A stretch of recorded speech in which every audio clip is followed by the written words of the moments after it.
Tata, მოგესალმები, ძალიან დიდი მადლობა, რომ ხარ ჩვენთან ერთად. შენც იყავი იმ ადამიანებს შორის, რომელსაც მიიღო მონაწილეობა ამ აქციაში. თუმცა შემდეგ ამ აქციას გარკვეული მოულოდნელი, მაგრამ მაინც მოყვა, ასე ვთქვათ, გაუგებრობები იმ თვალსაზრისით, რომ ვიღაცებმა ვერ გაიგეს, რა საჭირო იყო ასეთი აქციის მოწყობა. ან რა აუცილებლობა იყო, რომ ეს გადაეღოთ ადამიანებს კლიპებად და თავის სათქმელი ასეთი ფორმით ეთქვათ. რატომ მაინდა-მაინც წელს? იმიტომ რომ აქამდეც ოკუპირებულები ვიყავით, მაგრამ ეს აქცია არ ჩატარებულა ამგვარი ფორმით. შენ როგორ ფიქრობ, რატომ დადგა ამის აუცილებლობა? მოგესალმებით კიდევ ერთხელ და რა თქმა უნდა ძალიან დიდი მადლობა ამ თემაზე მოწვევისათვის, იმიტომ რომ ეს ჩემთვის როგორც მოქალაქისთვის ასევე ძალიან მნიშვნელოვანია. ესე იგი, თვითონ კითხვას რაც შეეხება, რატო დადგა საკითხი ამის შესახებ წელს, ალბათ იმიტომ, რომ მანამდე გაჩნდა ძალიან დიდი, ესე ვთქვათ, ვარაუდები, ან დისკუსია, ზოგადად იქცა უბრალოდ დისკუსიის თემატიც, რასაც მაგალითად ერთი წლის წინ ვერ წარმოვიდგენდით, ეს ეხება ქვეყნის საგარეო პოლიტიკურ კურსს, არა? ეს გახდა რაღაცა პოლიტიკური ინსინუაციები თემა და ასე შემდეგი და ფაქტობრივად გამომდინარე იქიდან რომ საზოგადოებრივი დისკუსიის საგნად იქცა ეს გაჩნდა გარკვეულწილად შეიძლება ესე ითქვას იდეა იმისა რომ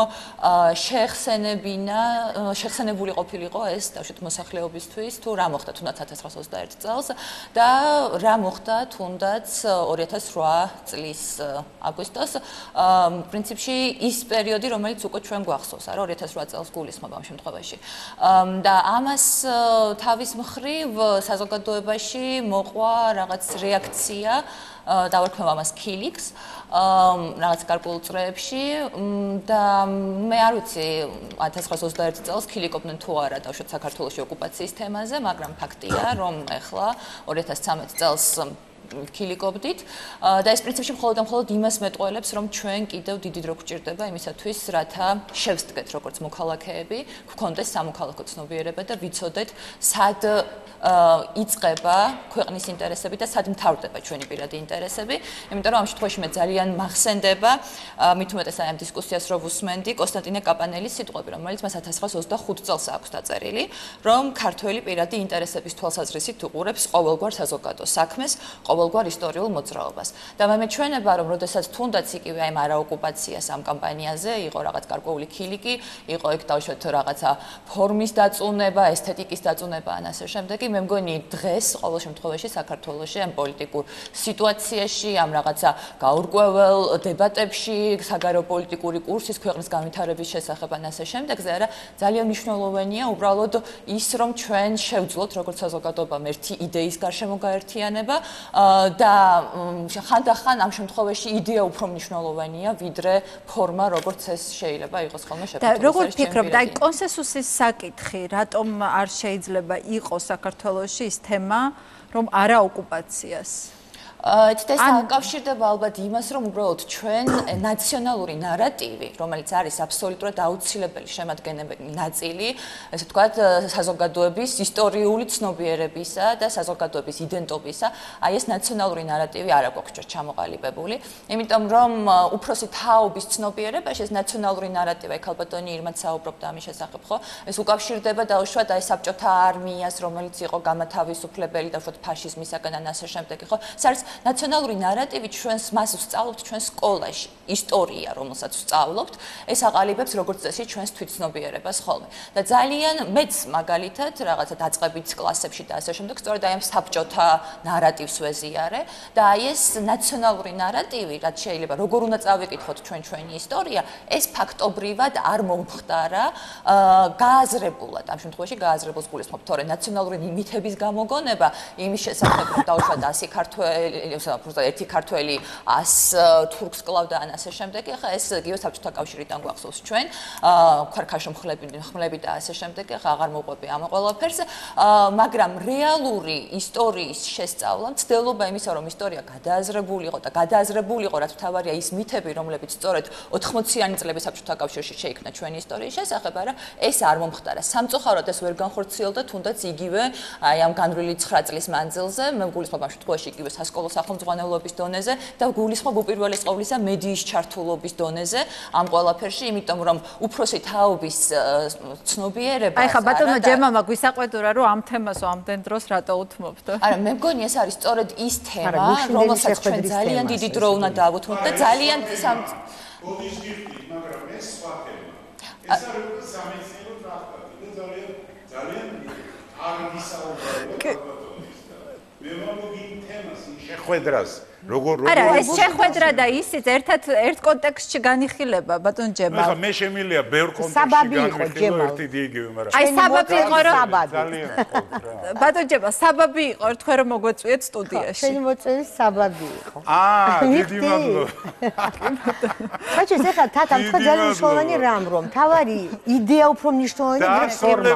კი ბატონო თათას უსმენთ დიახ უსმენთ თათას დიახ. დავასრულებ თუ შეიძლება აზრს უბრალოდ რომ მე მგონი რომ აი ის რომ თუნდაც დღესდღეობით არ არსებობს ჩვენ საზოგადოებაში აი ეს რაღაცა კონსენსუსი ამ თემებთან დაკავშირებით ნაციონალური კონსენსუსი და საერთოდ ნაციონალური კონსენსუსის გარეშე ფაქტობრივად იქნება ეს კონსენსუსი თუნდაც საგარეო პოლიტიკურ კურსზე იქნება ეს თუნდაც ქვეყნის მოწყობის შესახებ იქნება ეს თუნდაც საკუთარი ისტორიის შეფასების შესახებ არა ასეთი ნაციონალური კონსენსუსის გარეშე ფაქტობრივად შეუძლებელია ქვეყნის დემოკრატიული განვითარება და ძალიან სამწუხარო არის რომ ჩვენ აი ესეთ რაღაც ძალიან მნიშვნელოვან საკითხებზე ამდენი ხნის მანძილზე ვერ მოვახერხეთ რომ ამ კონსენსუსამდე მივსულიყავით მაგრამ აი იმაში რომ ეს ვერ მოხდა ძალიან დიდი დანაშაული მიუძღვის სწორედ ქართულ მედიას მე ესე მგონია იმიტომ რომ ამ საკითხებზე აი ესეთი მოკლე რაღაც კლიპები კი არ უნდა გაკეთებულიყო დაუშვათ ეს კარგია რომ გაკეთდა ესეთი კლიპები და რაღაცნაირად შევახსენეთ საზოგადოებას ეს დაუშვათ 25 თებერვალს არა ოკუპაციას ეს დღე ხო მაგრამ ძალიან მნიშვნელოვანი იყო რომ დაუშვათ სიღრმისეული ანალიზი ამისა დოკუმენტური ფილმები ამის შესახებ მხატვრულ დოკუმენტური ფილმები გააზრება ამ საბჭოთა წარსულისა რომელიც თითოეულ ჩვენთაგანს ჩვენს ოჯახებს ჩვენს ბაბუებს მათ წინაპრებს ასევე აქვთ გამოცდილი არა რა იყო მაშინ რა მოხდა თუნდაც ის კოლაბორაცია რომელსაც თუნდაც ქართველების მხრიდან ქონდა ადგილი არა მაგრამ ხანდახან არის ხოლმე მცდელობა რომ თუნდაც ეს კოლაბორაციისგან ასე ვთქვათ რაღაცა ტრაგედია შეიქმნას ან შეიქმნას იმ თვალსაზრისით რაც გულისხმობ ახლა მე ამაში რომ რადგან ასე ვთქვათ ქართველები კოლაბორაციობდნენ წითელ არმიასთან ესე იგი მაშინ ოკუპაციას ადგილი არ ქონია შეიძლება ესეთი აზრიც ჟღერდეს გარკვეულ წრეებში არა თუნდაც იმიტომ რადგან სერგო ორჯონიკიძე შემოუძღვა აქ წითელ არმიას ან ასე შემდეგი მაგრამ ასე ვთქვათ მარშალი პეტიენი შეუძღვა გერმანელებს საფრანგეთში, მაგრამ და ვიშის რეჟიმი იყო საფრანგეთშიც მეორე მსოფლიო ომის დროს, მაგრამ ამის გამო ფრანგები არ ამბობენ, რომ მეორე მსოფლიო ომის დროს ჩვენ გერმანელებისგან არ ყოფილვართ ოკუპირებული, არა? ანუ მე იმის თქმა მინდა, რომ თუნდაც აი იმ კოლაბორაციის გამო, რომელსაც ჰქონდა ამ საქართველოს მოსახლეობის მხრიდან ადგილი წითელ არმიასთან, არა? არ ნიშნავს იმ ფაქტის უგულებელყოფას, რომ ოკუპაციას ჰქონდა ადგილი და ასე ვთქვათ, აი ეს ასპექტი უნდა იყოს კარგად გააზრებული, უნდა იყოს გააზრებული. და თათა რო შევაჯამოთ და უნდა დავასრულოთ უკვე ბატონი კახაბენდუკიძე გველოდება მასთან ერთად და კი ბატონო ბოლოს როგორ ფიქრობ აი ამ კონსენსუს მედიის როლზეც ისაუბრე, მაგრამ საბოლოო ჯამში არის შანსი ამ საზოგადოებაში, რომ კონსენსუსი ძირეულ საკითხებზე მთავარი იდეის გარშემო მოხდეს და რაზეა დამოკიდებული ამ შანსის გამოყენება?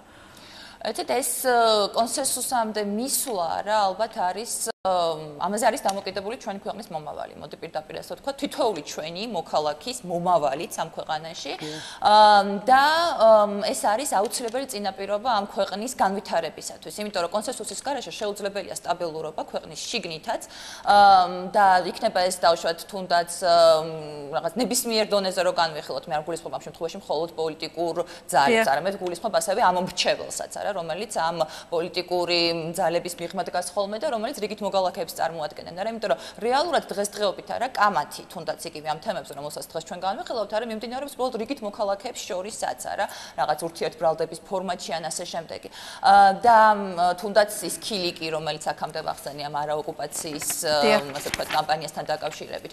და ეს კონსენსუსის გარეშე შეუძლებელია სტაბილური გარემოს შექმნა, რათა, ასე ვთქვათ, ჩვენ თუნდაც პიროვნული თვითრეალიზაციისათვის გქონდეს ასე ვთქვათ ადგილი და შესაძლებლობა. კი ბატონო, ძალიან დიდი მადლობა. თათა ცოფურაშვილი, კი ბატონო. შეიძლება ერთი შეკითხვა თათა. კი ბატონო. დიახ. თათა გენაცვალე შესაძლებელია თუ არა ქვეყნის დემოკრატიული განვითარება მეზობლებთან გაუთავებელი ომის, ჩხუბის, ლანძღვის ფონზე. ეცეთ რა არის ეს ლანძღვა, ჩხუბი და ასე შემდეგი, ხო? ნუ რა თქმა უნდა, ახლა ამაში ესე ვთქვათ, სიძულვილის ენაში მოსაწონი არაფერი არ არის, მაგრამ მეორე არის ის, რომ როდესაც ჩვენ გამოვიარეთ ეს 2008 წელი, ხო, და გასაგებია შეიძლება ხა ეს პოლიტიკურ გემოვნებაზეა დამოკიდებული ადამიანები ამას როგორ აფასებენ, ხო? ვინ დაიწყო, ვინ დაამთავრა ასე შემდეგ, მაგრამ ფაქტი არის, რომ ჩვენი მოსახლეობა დაზარალდა, ჩვენი მოსახლეობა დაიბომბა და უბრალოდ მე მეჩვენება, ეს არის ჩემი სამოქალაქო პოზიცია, უბრალოდ ჩემი როგორც ზიგითი მოქალაქის, მე მეჩვენება, რომ ამ შემთხვევაში დღეს რომ ჩვენ იმაზე ვაწყოთ რაღაცნაირი მსჯელობა და ინსინუაციები, რომ აი რუსეთში ვიღაცეები გავახაროთ დავუშვათ ჩვენი სიმღერით, ცოტა უხერხულია თვითონ ჩვენს თანამოქალაქეებთან, რომლებიც ესე ვთქვათ დაზარალდნენ. ამ თქვენს კითხვაზე პასუხი ჩემი მხრიდან არის, რომ ლანძღვა საერთოდ და ეს სიძულვილის ენის გამოყენება მომხრე მე არა ყოველდღიურ ურთიერთობაში არა ვარ და არათუ პოლიტიკაში არა. კი ბატონო, ბატონჯემა ბოლო დასკვნა